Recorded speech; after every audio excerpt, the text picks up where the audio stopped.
welcome to the Terminal Velocity Podcast, issue number 3. I'm Scott. And I'm Andrew. And today we're going to be covering, as usual, our all points bulletins. HyperTiming, we're going to go through Why the Last Man, Volume 1. Tapping the Speed Force, we're going to talk a little bit about the Scott Snyder Justice League. Running the Cosmic Treadmill, we're going to go through Grant Morrison's Earth 1 Wonder Woman Volume 1. And then we'll get into our pick of the week. It sounds about right. Maybe we'll answer why Iron Man's so popular this week, too. We'll see if we finally get to that one. I'm not as confident given our track record. I swear we're not trolling. All right, so let's kick it off with our all points bulletin. Alrighty, here we go. Okay, I don't know where I am. All right, Batman number 55 is the kickoff for Nightwing's new status quo. Kicks off the trauma that he has suffered, which is going to define the character going forward, as you know if you've listened to us for the last 2 weeks. The KG Beast is back, and he takes a contract out on the Bat family, catches Batman and Nightwing off guard. That's a thing. Yeah, and maybe I'm just a dummy, but when I was reading the issue or even reading some of the news up to this point, I didn't realize it was KG Beast that did it. Now, again, that might just be me being thick, but it kind of caught me off guard, and I had to go back and read not only that issue, but the story to be like, oh, that's what that one meant. So last I remember KG Beast, sadly, is like way back, like the 80s, where Batman ultimately just like locks him in a basement or something and leaves him for dead. I know that they've brought him back and he's somehow alive, but has King touched on him before? Not King as far as I'm aware, but I do remember him showing up in Scott Snyder's initial run on his revival of the All-Star Batman book with Romita Jr., and KG Beast was one of the big hitters in that comic. I didn't. How could you tell it was him? Because it was the artwork. Were you able to? Was he recognizable? Well, he was wearing kind of the '80s costume, but that's the thing. I've never seen him really out of costume, and I didn't put two and two together. So again, I'll return a little bit of my comic cred on this one as not having recognized the fact that was actually KG Beast that was coming through. I only really knew it was KG Beast because they told us. Yeah. Weeks in advance. And, I'll touch on that a little later on, I think. Another news article that we could talk about here is Comic Book Resource, CBR, is reporting that Starman's powers come from the totality, which we can touch on a little further in depth with the Justice League talk today. Yeah, there's actually a couple different news stories that relate to the various Justice League pieces that have been coming out. There's this one that talks about kind of where Starman comes from. And again, we'll get into it in Tapping the Speed Force. We've got the whole idea of the Legion of Doom, where in this most recent one, it came up with this new power set. It focuses a lot on the totality, and it's still very much a big question mark. But apparently in the actual interview with Tinian, he referred to the fact that the opening panels of this was very similar to the opening panels of the 88 Starman. Yeah, So I got that vibe back. reading it. It felt like they were kind of, it's a retcon for sure, but like it looked like, coming from somebody who doesn't really know anything about Starman, it kind of looked like a retcon that kind of fits. Mm-hmm. So, or at least like takes a little more in-depth explanation of his powers. And then you have your time-hopping Luthor. But again, we could talk about that in Tapping the Speed Force. We'll get to that one. The next thing that we could probably talk about is the other big bit of news that's reached outside of not only comics, but straight into just general media. Bat Dick strikes again? Well, I was actually going to go with the Joker, but we can talk about Bat Dick if you want. the Bat Chub that was seen across the universe. Well, apparently it was earth-shattering for people. Yeah. Now, I don't know if anybody picked up or how many people are aware of it, but the Batman Damned came out this week, and what we're referring to is there is a very brief panel very shadowed panel where Batman is nude walking through the Batcave, and this has apparently caused a lot of. That's a travesty. It's apparently caused a lot of commotion everywhere. So what they've done is they've actually, in the digital versions, they've completely blacked it out. In future printings of the issue, they've blacked it out. I want to point out that this happened almost like the day after the book released. I've never seen such a swift response over so little a thing. It makes you question what kind of editing it went through if this is causing such an issue. Like, who's running editorial, and like did they just kind of say, let's see how people go with this, and if not, we'll just back out? Like this is to drum up like controversy around the book to drive sales, maybe, or is this like I don't understand, especially because DC Black Label is supposed to be this new mature imprint. Like I mean, we had Dr. Manhattan walking around with his dong bouncing around all of Watchmen basically, and there was no issue as far as I can tell. And now, that wasn't even under a mature imprint. We don't know if we're going to see the return of the Mighty Dong in Doomsday Clock. I'm gonna guess not. I'm gonna go on a hard line. Gary Frank has been contacted on an emergency basis to change the panels. Yes. You know what? All this means, I guess, guys, is if you bought that first run of Batman Damned #1, you got a collector's item on your hand. Yes, I would definitely. The Dark Knight is prepared for everything. So. You know, he's ready for action no matter what it is. You'll never catch him off guard. So no, the I have a date with Selena in 2 weeks. I better be ready. Yeah. So the joke that I was actually coming to was more about the Joker itself. So we've got some details on this new Joker movie that's coming another out. thing, yeah.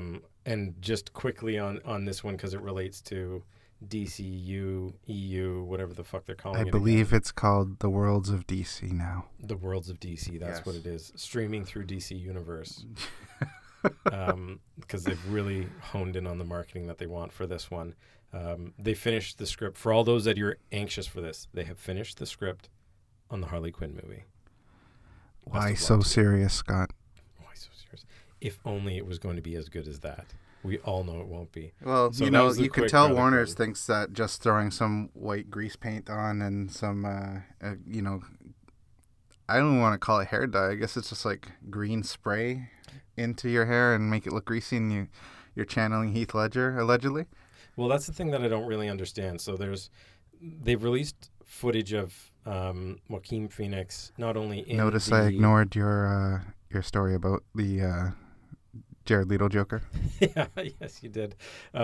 We've got him in just looking gaunt and underfed with a really shitty looking Gotham outfit. doesn't have food stamps, unfortunately. And he's got actual clown makeup on in the footage. And there's also been some leaked footage of him walking out of a subway where this is part of the movie where he's wearing actual clown makeup, not the Joker makeup that you would be thinking it would be wearing, but actual clown, big smile, diamonds around the eyes type makeup. I have no idea what the hell is going on. You mean you're not excited for the adventures of Arthur Fleck?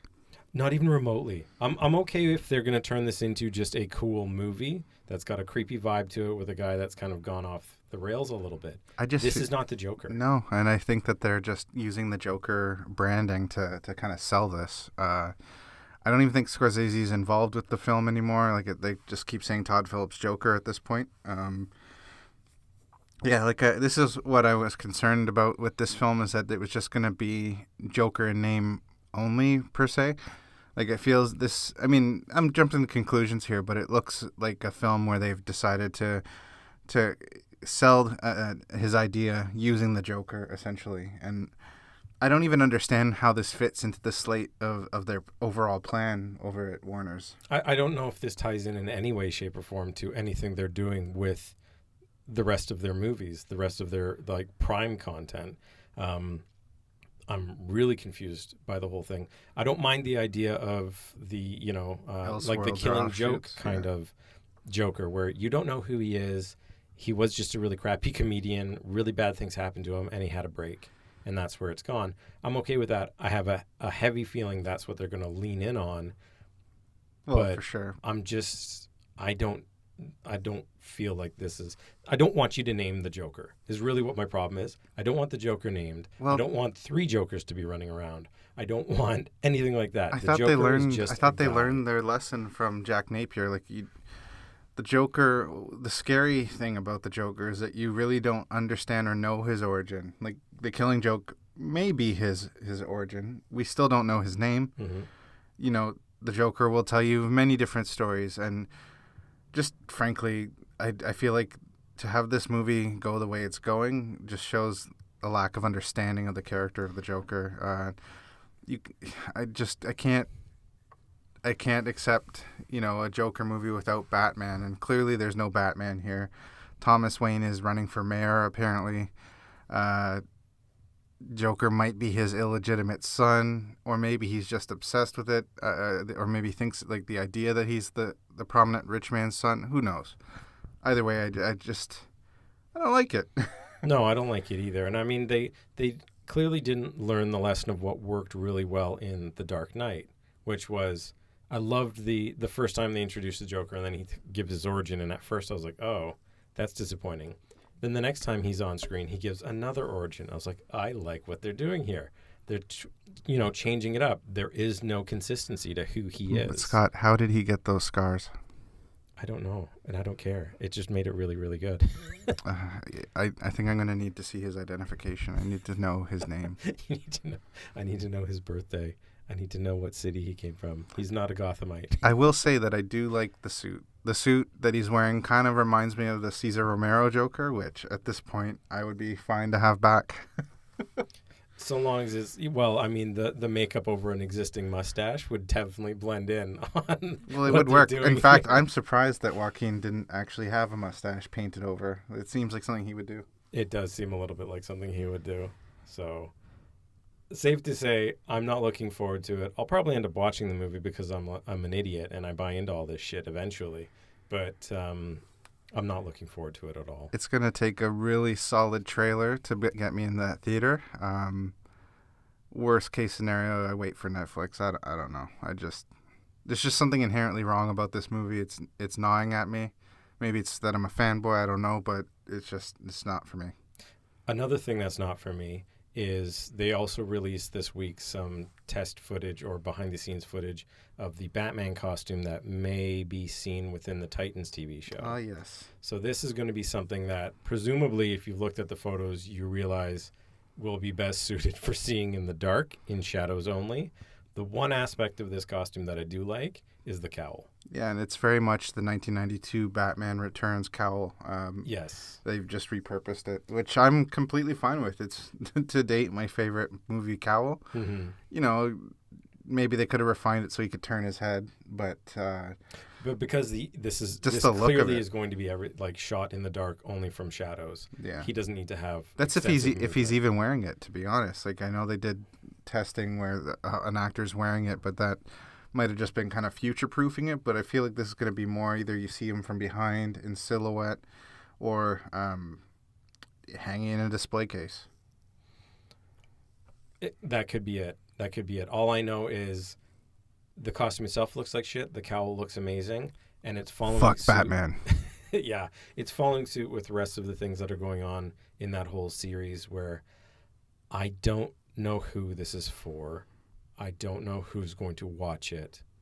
They're missing the mark on what they should be aiming for on this stuff. I just don't get the purpose of did we rant about this before on the podcast about Titans? No, it was just off air.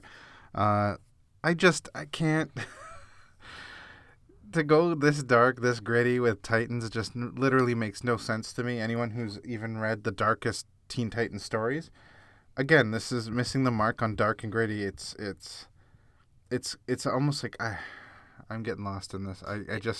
It doesn't make sense because you've had such fantastic success with the Teen Titans Go TV show, with the movie.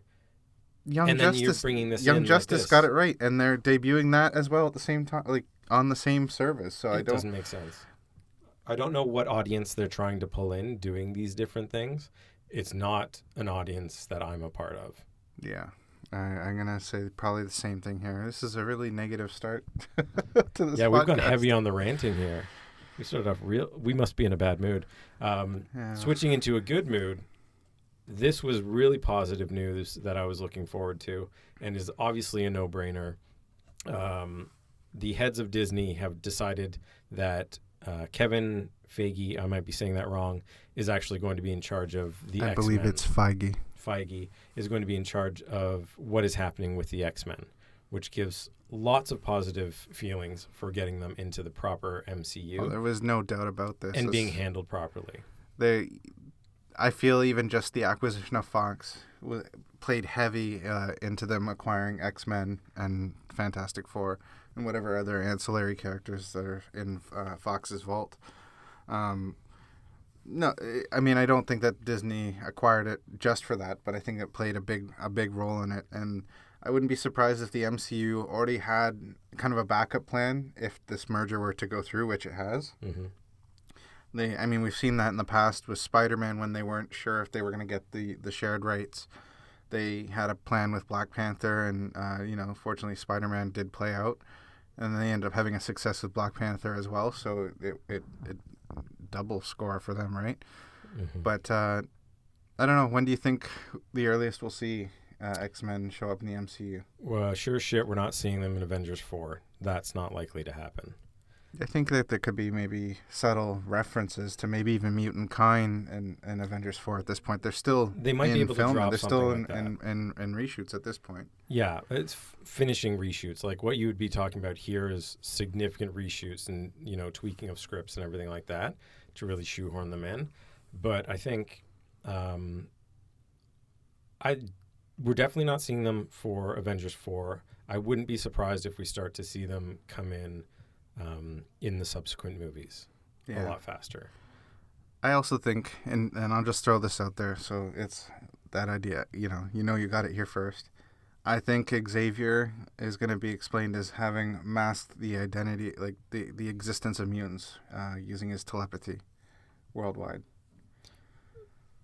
That's an interesting idea. They might end up doing something like that. They might just ignore it completely and just pretend like they were there the whole time. I mean, there's street-level heroes that are walking around. Iron Fist and all them are walking all around in the MCU, and they make no mention of them whatsoever. Because Iron Fist doesn't count. I don't know. The most recent season wasn't too bad. Season 1 was shit, but this one wasn't too bad. I hold judgment without having watched either. As a true comic fan would. I haven't seen it, but I don't like it. It sucks. That was shit. Oh boy. So speaking of shit, and this is terrible news as somebody who's been following it since the first iteration, Telltale Games is abruptly shuttered, meaning, what this means for comic fans is that Walking Dead, the final chapter, I believe is what it's called, is canceled. Yeah, really was. So yeah, Clementine's story will go unresolved, at least in its current form. Very little explanation other than it sounds like the board members and investors decided to cash out. Yeah, when I was reading the news on this one, I couldn't get a clear understanding of what the hell had happened, because these were really successful games as far as mobile platforms and everything are concerned. Well, I think it's probably mismanagement. They had way too many licensed properties brewing at one time. Quality control is out. But just, sorry, I should clarify. It's not just The Walking Dead that affects comic fans. There's Batman Season 3, which was not announced, but you had to assume was coming based on the ending of Season 2. And The Wolf Among Us Season 2, which was, I think, a hugely anticipated game. It was for me. Mm-hmm. And that was based on Fables. And that will now not see the light of day. Apparently Netflix is behind the Minecraft story mode game, which apparently will get completed.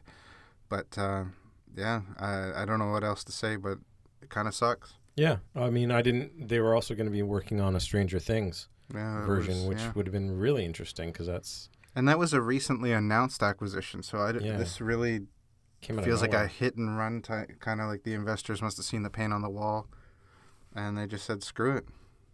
But So, it's really sad to see a whole studio like that, as big as Telltale, just close overnight. Mm-hmm.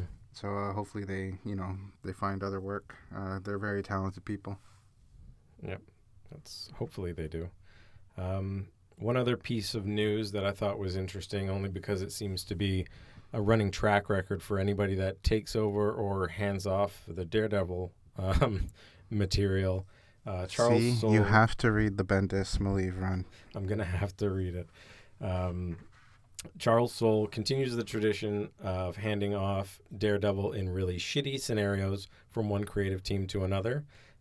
His final issue or story arc is going to be titled The Death of Daredevil. So I can only imagine what that really, really means for the next guys walking in. But it doesn't sound too good for good old Matt Murdock. And I'm sold. You're on it. And it's going to focus mostly on him facing off against, I think he's still the mayor of New York, Wilson Fisk. I believe you're correct. I do. I think, at least as far as Amazing Spider-Man is concerned, he was still the mayor, from what I could tell. So I haven't followed Daredevil in a little while. It's one of those books. It's on the cusp of joining my massive pull list as it is. I read a lot of it when it was under Wade and Samney. And then when he moved to San Francisco, I read it for a little bit.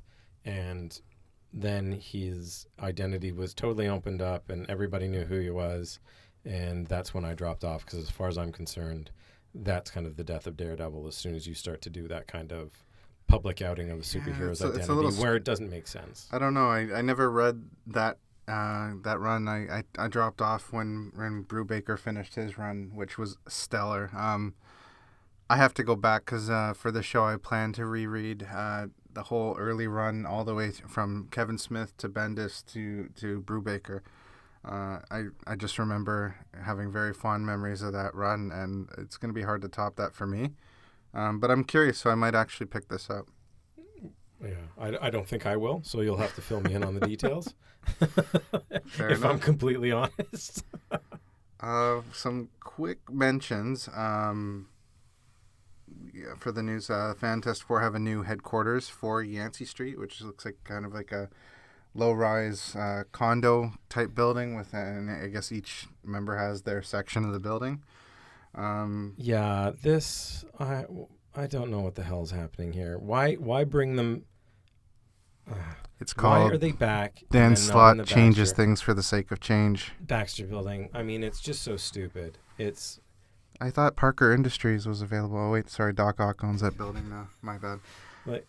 And then the Fantastics or something like that is or hold up in the Baxter Building, whatever the hell that. I'm a little. The Dan Slott isms are coming into it a little more than I had hoped. I'm hoping the execution comes out really, really well. I'm enjoying it so far, is kind of putting me off. Yeah. The idea of what's going to happen is putting me off continuing with the book. Yeah. I do like what I'm seeing so far in the book, but I don't like these ideas. I don't like this Yancey Street, because now they're going to be what? Their bodyguards are going to be the Yancey Street gang? Is that where we're going to be building up to? Like what? They're trying to be socially conscious, Scott. It's stupid. I do not like it. Clearly we're in bad moods because we started off on the news. We've done 23 minutes on these topics. So I think this is about time to start tapping the Speed Force. Okay. So in this section, we're actually going to be talking about the Scott Snyder, Jim Chung / Jorge Jimenez Justice League that's just kicked off and rounded out issue 8 as of, I believe, this week. It was this week. I like to think of this series as Morrison's JLA and Bruce Timm's Justice League Unlimited having a bastard child together, and it's pretty awesome. It's probably a good way to look at it, yeah, for sure. It's just so off the wall, like crazy, and yet it works. It works, yeah. So I really liked Scott Snyder's run through Batman. It obviously had some slow parts and some parts that I don't like, but it was a really, really good run. We're looking at you 0 year. And then we got into his like Dark Knight's Metal stuff, and I was a little bit less sure. And I didn't read it. Justice League No Surrender or No Justice, whatever it was. And again, I was a little bit unsure. And then I don't know what clicked or switched, or if all of that unsure, like wonky storyline stuff was just building to this, but it really works. It totally fucking pays off. I was rereading the issues of this morning just to make sure they were all nice and fresh. And I got to say, while I hate the name The Totality, I like the MacGuffin enough of it that we have no real strong understanding of what this is going to end up being. Well, issue 8, which we'll talk about a little later, I think that I think this is the setup for the next arc. I think with the whole Aquaman Atlantis storyline, because they're kind of the early threads of that. But yeah, like I'm really enjoying the Totality story. I kind of just pretend that isn't the name when I'm reading, but I don't know what to say. I just think that it's a really fun story. I'm curious where it's gonna go, and I'm hoping it doesn't outstay its welcome. Like that's my only concern about the Totality. I was kind of hoping that this would have been wrapped up by now, but I guess this is kind of it's still gonna be the underlying plot thread. Yeah, so even a lot of the news stories that were coming out this week that James Tynion was talking about, and some of the other details that we briefly mentioned before, is a lot of what's happening in here is actually groundwork that's getting laid for all of 2019. Mm-hmm. So this is going to be a really far-reaching story. So this will tie into Justice League Odyssey, which somehow until this week I didn't even know was a thing.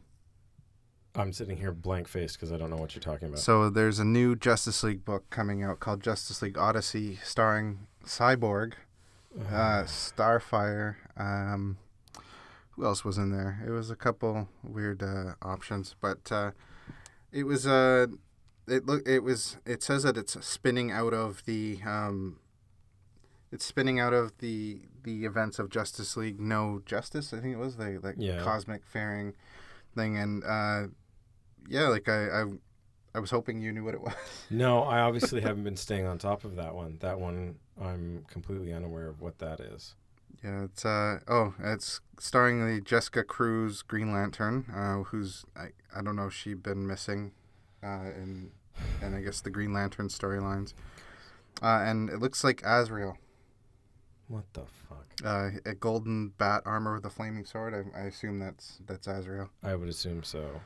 So yeah, that's hitting this coming week. So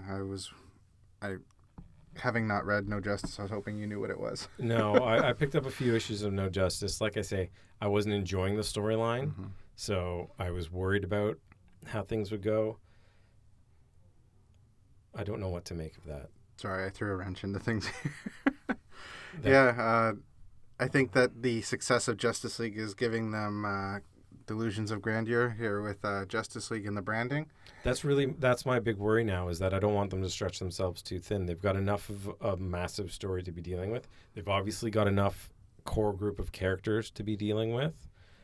They've completely crippled Batman, so they've got to make sure that they heal him up pretty quickly. As long as he's prepared. He's got the chair covering everything. I guess, I don't know, and how does Justice League Dark fit into everything? Because Wonder Woman is kind of front and center, but she's also in the Justice League storyline, so I'm... Yeah, the Justice League Dark stuff I'm always less concerned with, because it always takes place in the background somewhere else outside of what everyone else has to deal with. It's always just in the mystics. When it's taking place is kind of what I'm wondering. Is it Wonder Woman's kind of been absent in the later issues of Justice League? Is she off doing her kind of mystical thing? I don't think they're going to worry about that, and I hope to Christ that they don't worry about that, because that's just going to turn it into... I don't care if a hero shows up in 4 titles that they have to explain how they're in 4 titles at the one time. If they receive an injury in one of the 4 titles, then that has to be carried through. Otherwise, the continuity is kind of thrown out. So then when does Batman take place? He's basically crippled in Justice League, but he's still hopping on rooftops in Batman. Yeah, well, I don't know. Wonder Woman's going to heal him with the purple rays. I don't know if it works on man. It does. She just has to tune it to the right frequency. Oh, that's right. We are going to talk about that shortly. Anyway, getting back to the Justice League, some of the core things that are really, really working for me. You mentioned the Bruce Timm DC or Justice League universe type of thing is having the Martian Manhunter back as Yes. the chairman or the linchpin of the entire Justice League. No, and communication system for them. Mm-hmm. Pulling it in. I love the whole they set up with these little boardroom tables because everybody that reads a Justice League comic loves the bureaucracy of the Justice League. So you need to have a boardroom and a boardroom table. That's right. This Even one really psychically. works. Yes, even psychically, it really, really works. Well, another reason I compare it to Bruce Timm's Justice League Unlimited is that members seem to kind of, there's the core 7, but then other members just sort of pop in and out as needed for the story, and they're just, it's acknowledged that they're part of the league. Yeah. Yeah, there's a really cool panel right at the very beginning of issue 1. Well, not at the very beginning, but within the first, I would say, 5 or so issues, where they show the Hall of Justice, and it's the whole decision of, what costumes will we put there? And it's, well, we'll put them all there, because every hero that's there is really part of the Justice League. So yeah, they've got this whole thing. You can see the Blue Beetle costume. You've got Batman, Superman. You've got everybody's costume just kind of laid out really nicely there. So it's that full expansive. You don't have a membership card into this thing. It's just, well, I'm sure they do in their wallets, but everybody's in the Justice League. Is Batman's gold? It's not as exclusive, or it's not as, I guess, exclusive isn't the right term. I guess you got to earn a right at the chair, though, at the table. Yeah, you've got to be one of the big ones to get to the major decision makers, but it's not like the Avengers where it's, I don't even know how they kind of qualify who is and who isn't, and who the hell gets the boot. I think everyone's an Avenger now over at Marvel. But I have a question that's burning for me. Okay. Does the Atom have like a little tiny chair that sits on top of the table, or does he get a full-size chair? I hope to Christ he does, because I think that would be the best way to do it. Hawkman's not there for him to stand on his shoulder, which is it's a very classic thing. So I was just wondering, if he had a little tiny chair. I think he does have I like to think that he has a little tiny chair, and when they're not really paying attention, he's sitting there listening in. Yeah, because he's not a member of the chair, so he just shrinks down and he's just sitting there listening to them. Just hangs out. He's like, we better call Ray right here. I'm here, guys. I already started. One of the things that I wasn't so confident that I would end up liking is the every 4 issues switching it over to focus on the Legion of Doom. I agree with that. I thought it was really going to be a hokey, stupid thing and it would slow down the story. It's actually worked really it's happened twice so far. Mm-hmm. In those 2 times, it's worked really, really well. Yeah, like one thing I felt like these issues kind of feel like full a collection of panels that would have been peppered into other issues in previous storytelling tactics. But I didn't think I'd like this either, but it's working quite well for me as well. Yeah, it's really, and it's giving you the nice background. It's filling you in more on, okay, well, why would they all join with Luthor and join into this and see what they're going to get? Or in this most recent issue, it gives you a lot more, motivational breakdown for even just Luthor himself, laying out some of the plans. Well, what I like is that it's showing you that the Legion of Doom is ultimately going to lose for the same reason they always do, is they're going to implode on themselves. Mm-hmm. Where the League respect and trust each other, these guys are all just like murderers and thieves. Like they're ready to turn on each other on a moment's notice. So yeah, they're only ever out for themselves. So right now the goal suits all of them, but ultimately it's not going to. The other thing that I really like is, and again, name of the podcast, because we're big fans of The Flash, they also maintain that The Flash is kind of the true knowledge of the multiverse, and he's been through all the multiverse, so he has the best understanding of how the multiverse works. Well, I'm curious to see the fallout of issue 7, where like the Flash saw what the totality is and what's going to happen next. I look forward to diving deeper into it, and with the little concluding panel of this week's issue, which is kind of something I suspected was going to happen. Mm-hmm. I don't really want to spoil it for anyone who might want to read this storyline, but I kind of like where it's going, and I can't wait to see where the Flash plays into this. Mm-hmm. Yeah, I'm a big fan of that. I'm going to, however, spoil one part of it. Okay. Because it's one of the things I don't like about the storyline, and it was one of the, I think, the weaker parts of Metal when it was out, is the Batman who laughs. I like how the Joker reacts to the Batman Who Laughs. It's got to be my favorite panel of the latest issue. Yes. I mean, how they played that together is fantastic. The character itself, I do not like. Yeah. It goes to my thing about these doubles. Like I like I said, I like Ben Reilly. I like the Spider clone. I don't need a double for every character.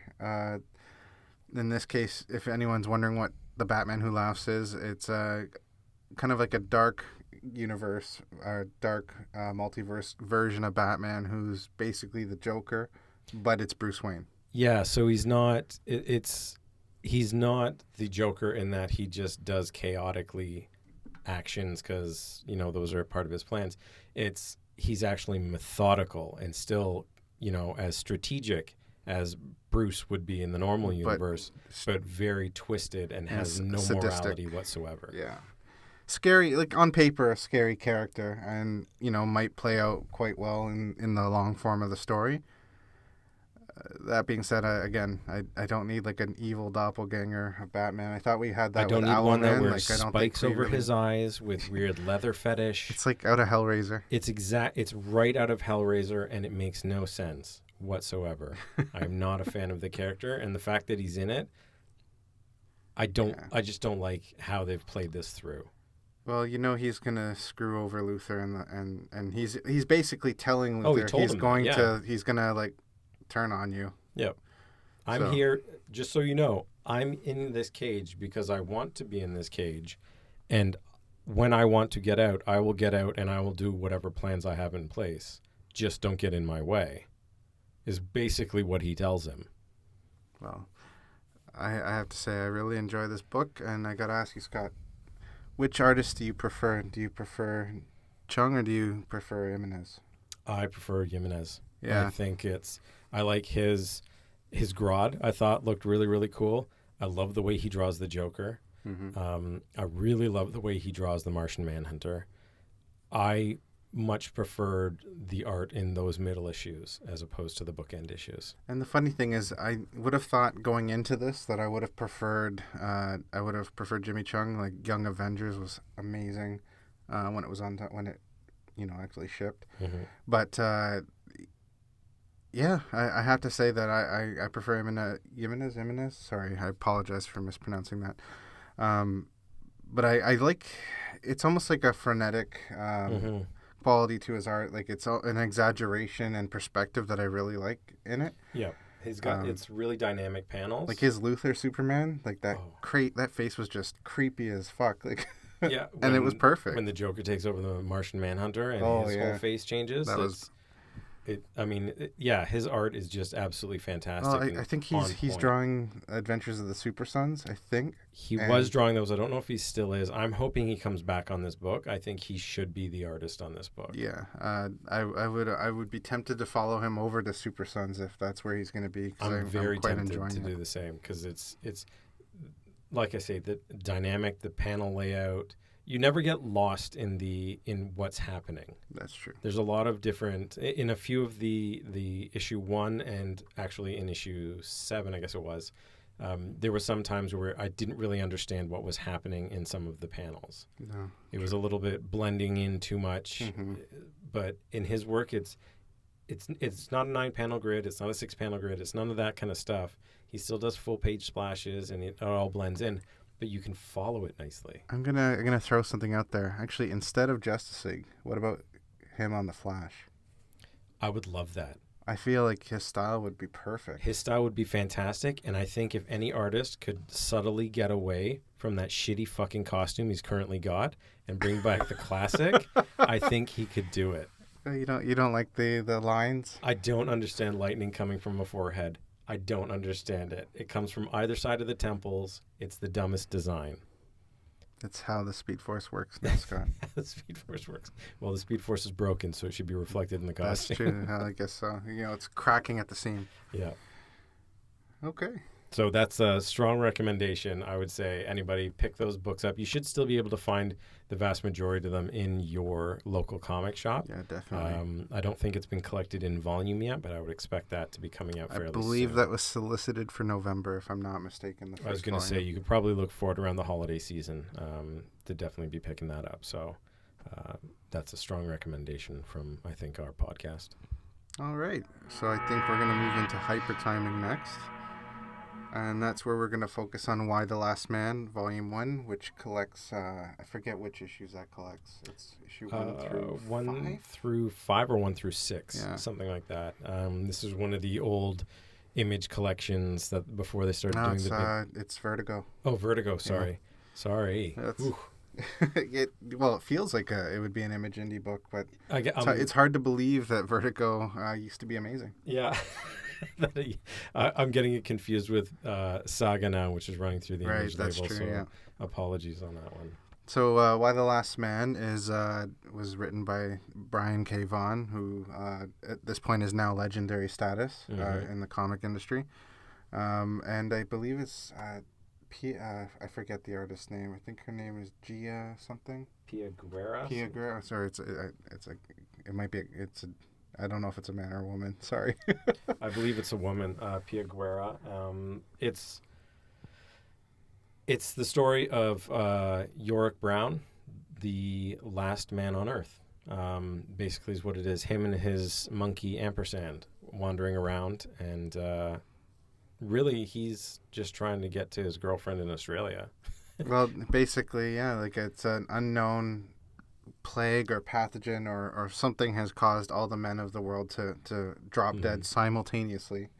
Yeah, and a rather gruesome bunch of panels. The story kicks off pretty quickly, gruesomely, with basically all the males on Earth, something affecting only males, and blood spews from every orifice, basically, and all males just collapse. Yeah. And this is, stillborn babies, men driving cars, flying planes, surgeries, everything like that is just all males gone.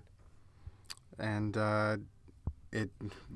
Yorick is kind of this like average Joe type guy who can't quite get his act together. Happens to be a street magician, which is an interesting it was an interesting take career to have. And like you said, he has a pet monkey, Ampersand, which is like the star of this book as far as I'm concerned.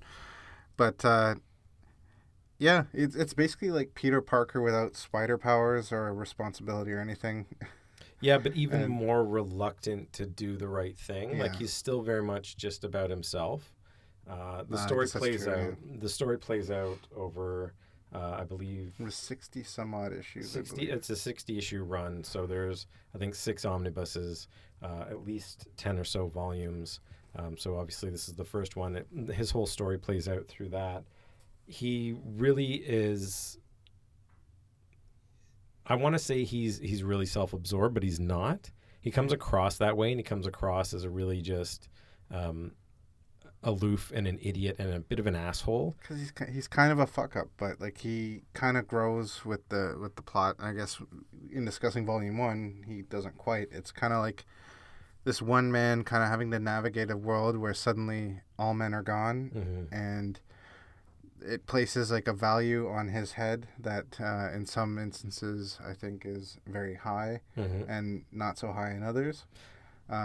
There's definitely a group of women who are happy that all the men are dead, call themselves the Amazons, and they're quite happy that all the men are gone, and the patriarch is all dead and everything like that.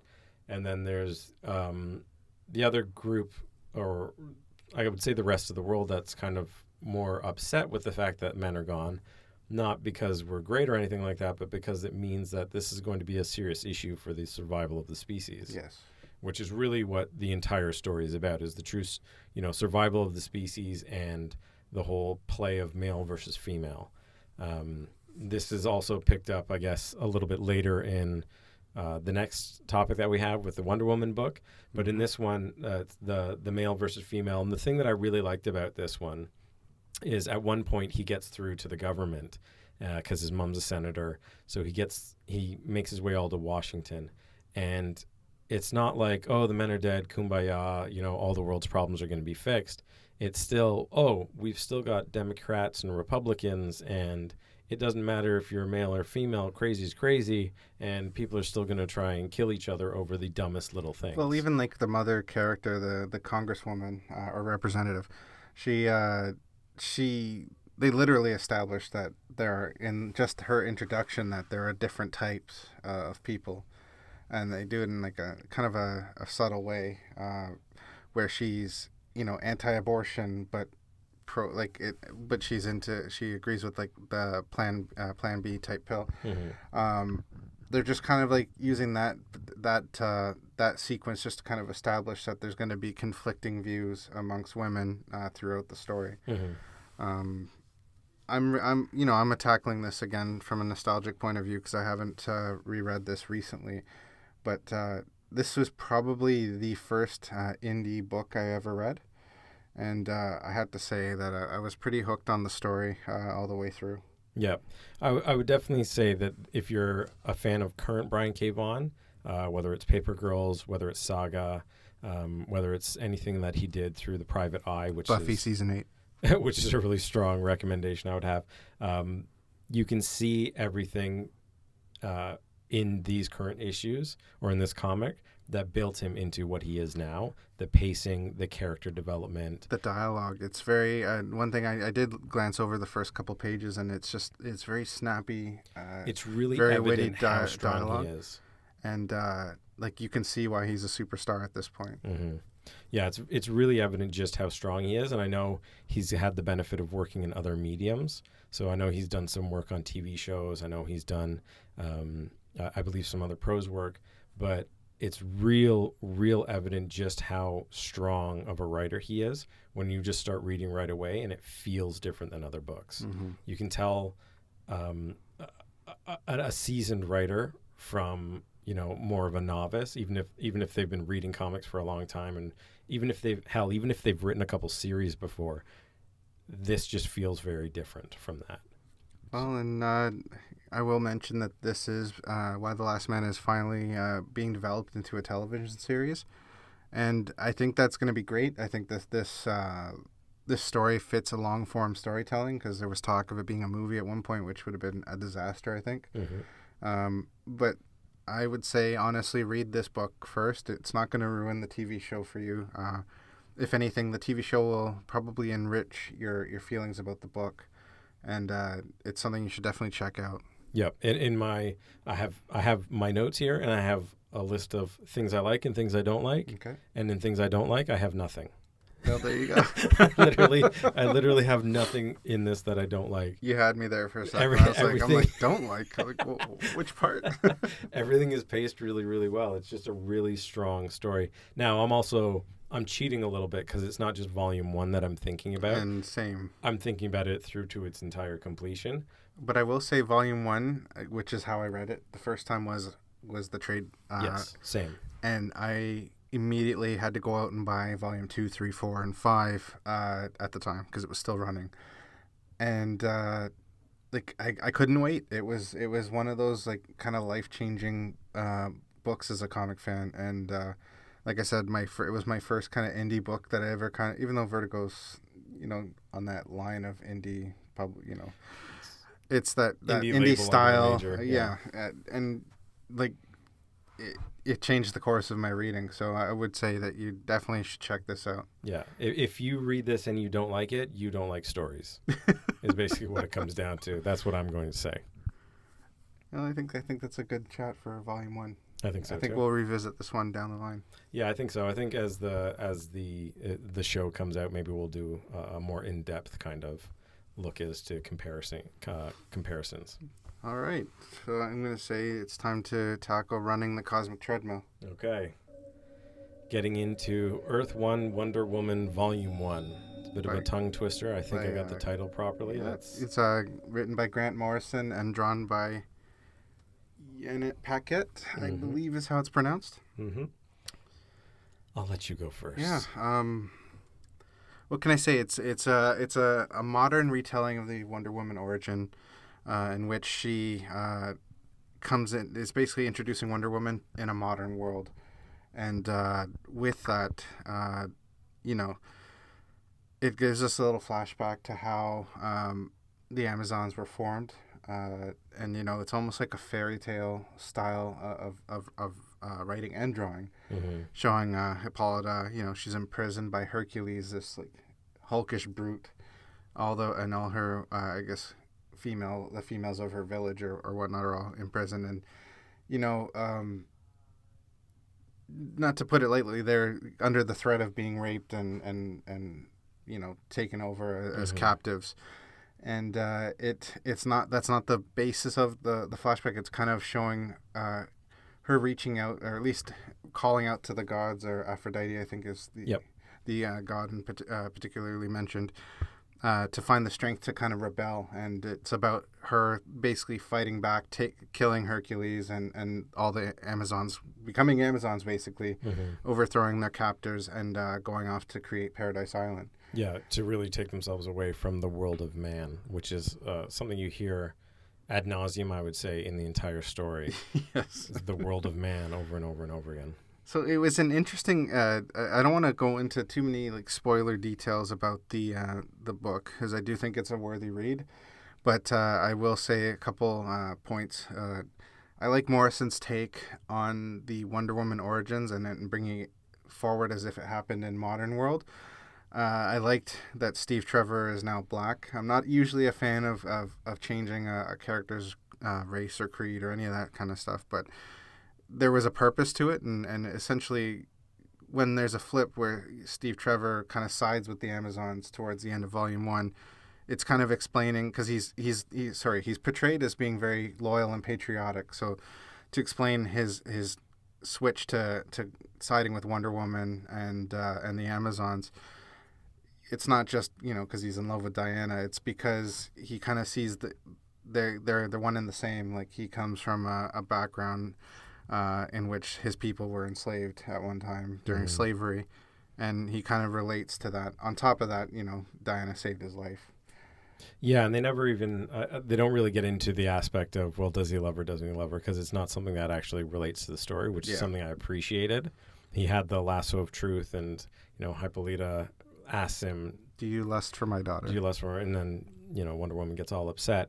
So he never actually has to answer the question. And I'm happy that he didn't, because it didn't do anything for the story. I'm sorry. Go ahead. I was just going to say, okay, so yeah, I like the retelling of the origin. I like the twists that they have on the origin story, the clay versus man type of, or human aspect to it. Yes. I shouldn't say man. The artwork in the entire book beautiful is fantastic.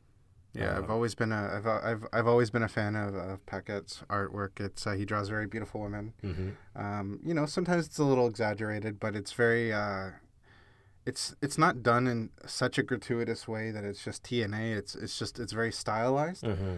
And I like that he doesn't stick to just like a 9-panel flow. It's like there's overlapping, there's odd shapes, it's very like whimsical fairy tale style. Yeah, so it has storytelling. The three sisters of fate, I think is what you would call them.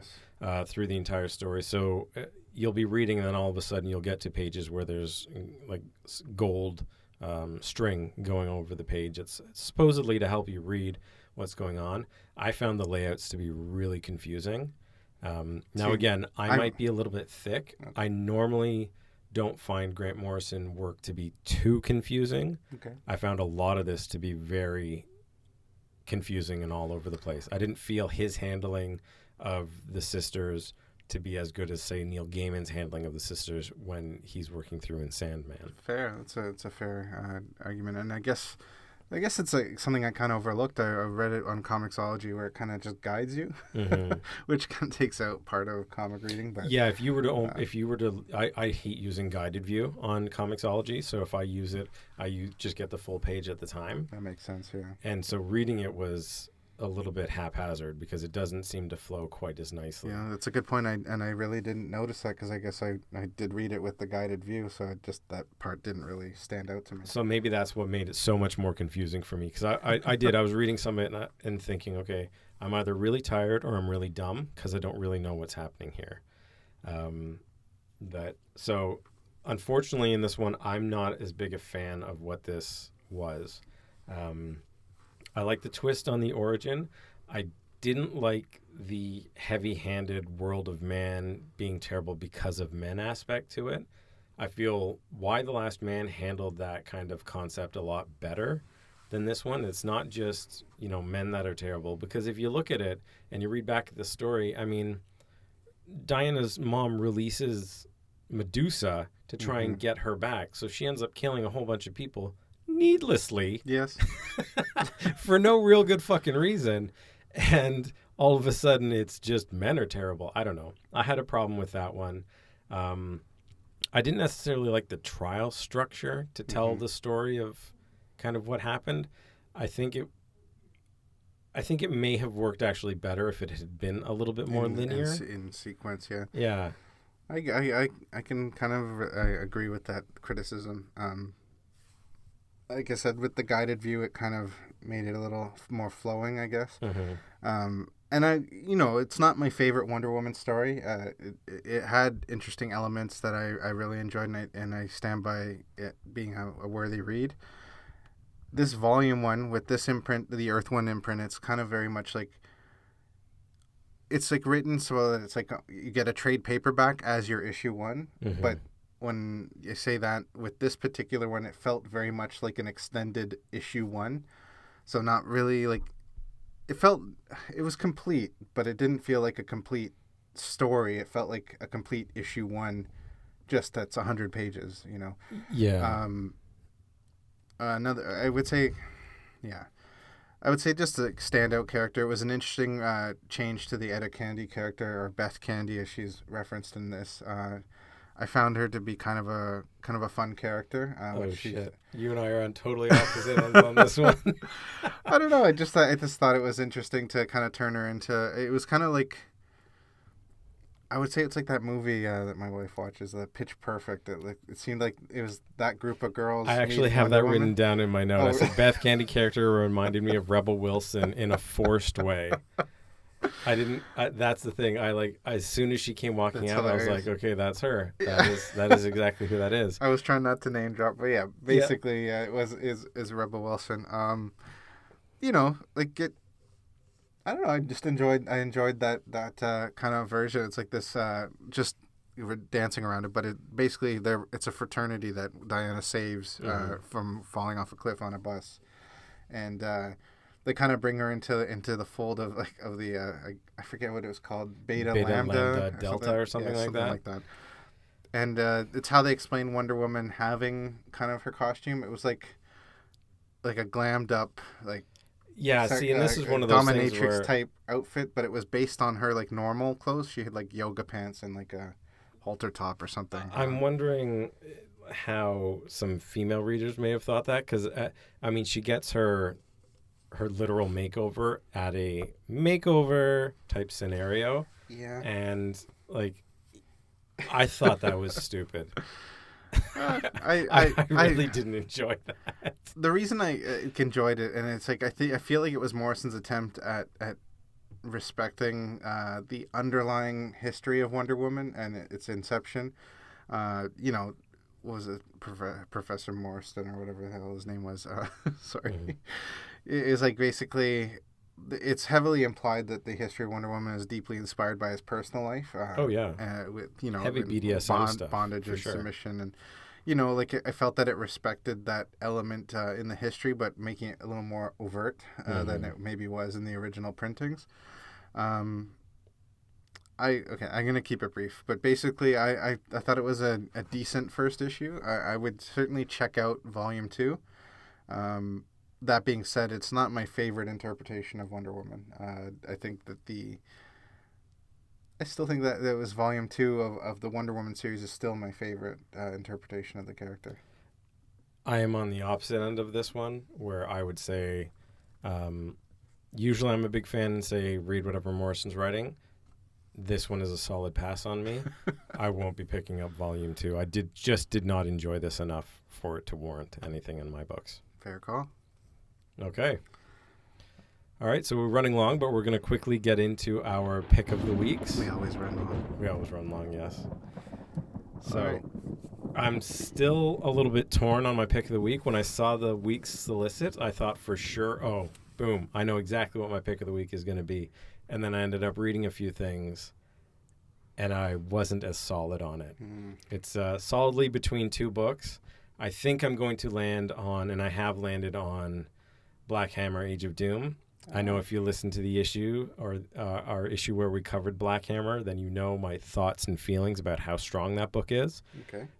This was a great issue because it wrapped up the storyline of what was the farm, what really happened after they fought the anti-god with the Parazone, what really happened to Black Hammer once he left, the farm itself, and really explained a lot of that. So I liked how it tied up that part of the storyline. I'm anxious to see what goes forward. I would agree with you on that last part. I wouldn't say I was entirely thrilled with the issue. I totally understand that. The other book that I was in contention for, because everybody loves a veg tray and apparently so does Darkseid, was Mr. Miracle, number 11. All right. I want to hear your thoughts on that one as well. This one, I've been reading Mr. Miracle the whole time. I still have no strong understanding of what the hell is happening. A lot of it is all over the place, but this played out really, really well with Scott having to come in and potentially sacrifice his son, much like the High Father has before, or the All Father, or whatever it is, and Darkseid swapping kids as they are wont to do to maintain peace. So this was following along that same storyline. But it ends up with, spoiler warning, Scott killing Darkseid using the old bones, I guess, in some way, shape, or form of Orion, stabbing him through the eye. Holy crap. After a gigantic fight with a veg tray. Fantastic issue. Wow. Ends with the return of Metron. Not really sure where in the timeline this takes place. There's some allusions to the fact that maybe this happened outside of the New 52. And this is them coming into it, or pre-Flashpoint, or whatever. So it's not definitively Rebirth era, or I have it's not really clear. Oh, wow. Hopefully it fully gets explained in the next issue. Because they've kind of explained that Darkseid kind of existed the same in every iteration of the universe. Is that not what it's kind of been implied? To be honest, this was the first time Darkseid's been in it. Okay. So is this the same Darkseid that was a baby and... Again, we don't know. I have no idea. This is the first time he's in it. He does not utter a word in the entire issue. It's Desaad that's supposedly been talking the whole time. Anyway, really, really solid issue. It was my other one that was a contender. Seeing Darkseid eat some mini carrots with some dip was really fun to see. That's interesting. It was really good. To just rewind a bit, I'm gonna touch back on Black Hammer, Age of Doom number 5. I didn't hate the issue. I feel like I might have sounded like I hated it. I thought it was a good issue. I was very happy to get answers to some of the questions that we had, and I get that storytelling, you answer questions and ask new ones. I just felt like the answers were kind of a little too on the head for this book. I get that. And then the setup, kind of like I'm curious where it's going next, but at the same time, I don't know if it's enough of a hook for me. It definitely felt like it was making sure that it tied up the farm and everything that had come before, to make sure there was nothing else left hanging there. Maybe I'm a little underwhelmed by it because it's kind of like, it feels like it was very predictable. If it's, that it was all her spell and that they were in the ship. And I'm a little disappointed by that. I thought it would be a little deeper than just, I cast a spell to keep us alive or the world alive. And now they brought, hey, surprise, the Age of Doom, because now they've headed back to Earth. Or at least back to the universe, not yeah, necessarily sorry, they've exited the Parazone. I felt that they used some panel trickery because they kind of they reveal that, what's the daughter's name, Lucy, or... I can't remember, but Black Hammer's daughter, the new Black Hammer, it shows that she knew that it was a ship, and then she entered the spell, Lady Dragonfly pulled her into the spell then to mind wipe her, and I don't know. I appreciated that we got answers, and it was long overdue to have some sort of answer, but I was a little underwhelmed by those answers. Fair enough. That being said, I'll still continue with the book. I presume Age of Doom still continues as Age of Doom. Mm-hmm. Yeah. Okay. What's your pick of the week? Okay, well, I struggled a little bit with this week. Not as bad as last week. I think that there were some standouts. I didn't read Batman Damned #1, so I can't really throw that into the mix here, but I did read Black I Hammer. can confidently tell you it wouldn't be in the mix. Right. It came down to about 3 books that stood out to me, and I'm surprised. Sorry, no, it was 4 or 5 books that I read. It came down to about 2 or 3 of them as a possible pick of the week, but I'm surprised yet again that Batman 55 is not my pick of the week. I'm not. It had more of the Solid banter book, that I just don't like. King's voice for Nightwing, it just feels off. You don't like him talking about his costume smelling like fish? Yeah, that was a little weird, old chum. So yeah, I read Amazing Spider-Man Annual #1, Return of Wolverine #1, Justice League #8. Justice League #8 was very close to being my pick of the week. It was a really solid issue, but I have to say, Return of Wolverine #1 is my surprising #1 for this week. What? Yeah.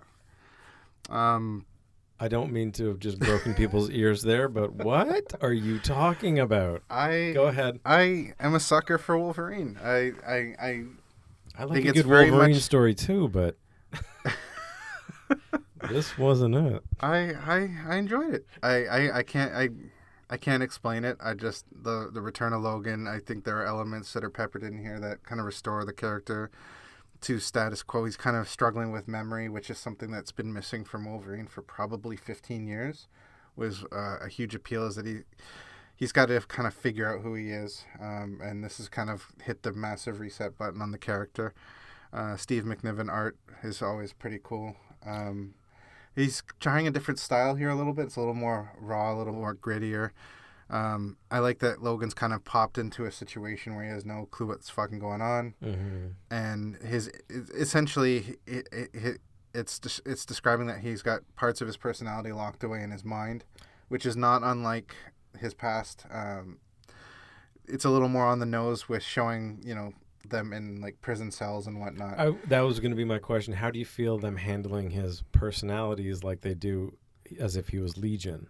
Well, it's kind of, if you look at the older stuff with Xavier working with him, it's kind of not shown in that way in terms of art style, but it has talked about like his memories being compartmentalized and locked away, and his mind is kind of like a big clusterfuck of things. So it's interesting to see where this I can't even say her name.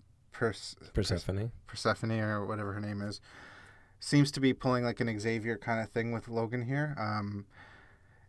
Again, there's not a whole lot to this issue. He kind of wakes up and the shit's hit the fan, and now he's kind of been thrusted on a mission. He doesn't know what's right, but he's going with his gut instinct. And the first personality, he's kind of not personality, but personified memories, I guess you could call them. He's unlocked the hero in him. So I'm kind of curious to see where it is. That being said, it's not a perfect issue. I don't care for his waiter outfit that he's thrown on at the end. I did like that it explained why he wears yellow. It reminds me very much of the yellow oval for Batman, where it's meant to kind of like keep the target on him when he's trying to save people. And I thought that was a clever kind of take on it. I mean, they very well could have looked at, people say that about the Bat Oval. I thought that was a great idea, and I was really impressed with the fact that they did that and then instantly put him in a black outfit, even though he's accepted to be the hero. So I was like, what the fuck is the point of telling me this? They told you that, but I mean, I think that he's just wearing this because that's what they had there. They talked to, I believe they even said it was like an eatery or a servery or something. So it's just throwing something on because he was in tatters. Okay. Yeah, I get why it wouldn't be someone else's #1, but like I said, I wanted the return of the real Wolverine for a long time, and that's probably the basis for this. Fair enough. Very close to that was Amazing Spider-Man. I'm again sucker for the black suit Spider-Man alien suit era, and I thought it was kind of a neat little story that shows kind of when the symbiote takes over his body at night. Yeah, I thought that was really cool as well. It was a nice little flashback to an era that I enjoyed of Spider-Man, and I know I said I'm a fan of the Spider marriage, and I am, but I thought it was a nice little place in that time. In time for Spider-Man. I did not expect to like that annual. I'm not usually a big fan of the annuals because they don't often tie in with anything that's really happening. But this one was a really solid one. It was a good story. Yeah, and I think it was meant to kind of expand the personality of the symbiote with the current push on Venom and its past, the Venom symbiote's past. I like that. Everything it was doing wasn't malicious. It was all out of almost like a misunderstanding of what Peter Parker's about. And again, like, it's not new, but, shows that the symbiote's really just a jilted lover, basically, in terms of how it reacts to Spider-Man. I think ultimately the symbiote would always choose Spider-Man, even if, like, we've seen it happen already in I think it was the end of Dan Slott's run there, and the symbiote's like, yeah, I'm on, but it was a really good story, and because it didn't tie into anything, I couldn't pick it as number one. Justice League number 8 was very close because I would say it is a better written story, and it is set up for the next arc, but yeah, I'm just a sucker for Logan, so I had to go with the Return of Wolverine, and I didn't expect to. Maybe it's because I didn't expect to like it, but I did. Well, I am shocked that was your pick. I'm genuinely shocked. I am too. I have plenty of criticisms for it, but the one thing that I couldn't get over was the fact that his hair just continuously seemed to get longer and shaggier in every subsequent panel. Awesome. Which I guess. Come on, that was channeling Adam Kubert, like the 90s era Wolverine. Like the hair's just growing right from his chin to his sideburn to it's crazy Wolvie hair. I'm a huge fan. So Wolverine is a hairy guy, and this definitely keeps that tradition going. I'm excited for the series as a whole now. Maybe that's more to it. I'm gonna read it. I read The Death of Wolverine, so I will read to see what the return is really made up of. So I'm looking forward to it. Wolverine number 1. There we go. All right. So I think that wraps things up for the week. So as always, you can send us an email at terminalvelocitypodcast@gmail.com. Or tweet us at Comics Terminal. Visit the website at terminalvelocitypodcast.com. And we're on Instagram and we're actually on YouTube now as well. So yes. We launched a YouTube version of our audio podcast, which I think will, it'll drop within a week or so of the audio recorded podcast here on Apple Podcasts or wherever podcast channel you want to search. Yeah, wherever you listen to your podcasts, you'll be able to find us. So yeah, I think that's it. All right, so we will catch you during next week's issue. All right, take it easy. Take care.